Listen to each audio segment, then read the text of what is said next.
நம்ம நம்ம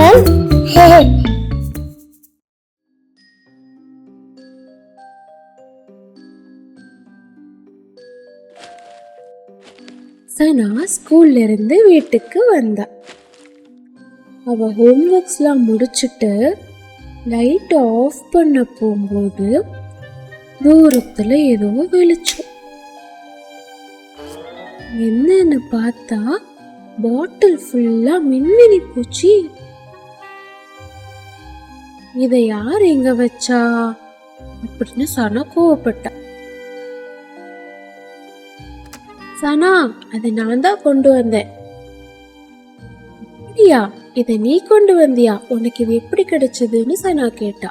ஃப்ரெண்டு வீட்டு தோட்டத்துல நிறைய மின்மினி பூச்சி இருந்தது. அததான் நான் பாட்டில்ல பிடிச்சி எடுத்துட்டு வந்திருக்கேன் சனா.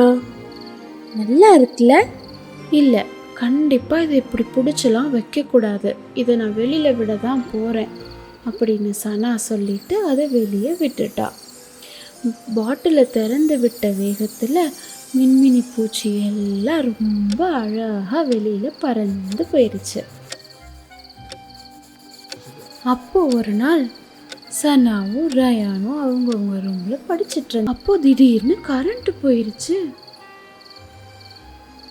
அப்போதான் அவங்க தோட்டத்தில் விட்ட மின்மினி பூச்சிகள் எல்லாம் அவங்க படிக்கிறதுக்கு வந்து வெளிச்சம் கொடுத்துச்சு. அப்புறம் அவங்க எப்பெல்லாம் படிக்க வெளிச்சம் தேவைப்படுதோ அப்போ எல்லாம் அந்த மின்மினி பூச்சிகள் அவங்களுக்கு வந்து வெளிச்சம் கொடுத்துச்சு. பிள்ளைகளே, நம்ம எப்பெல்லாம் நல்லது பண்ணுறோமோ அப்பெல்லாம் நமக்கும் நல்லது மட்டும்தான் நடக்கும். புரிஞ்சுதா?